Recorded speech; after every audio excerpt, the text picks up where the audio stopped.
হয়।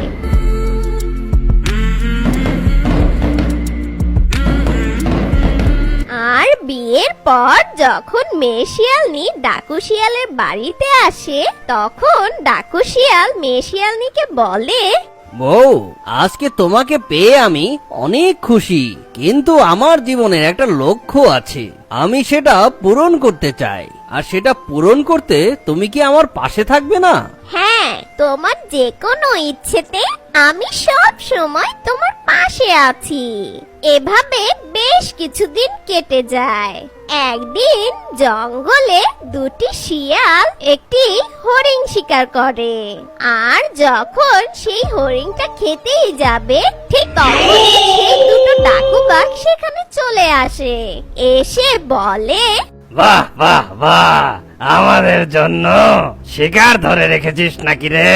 কষ্ট করে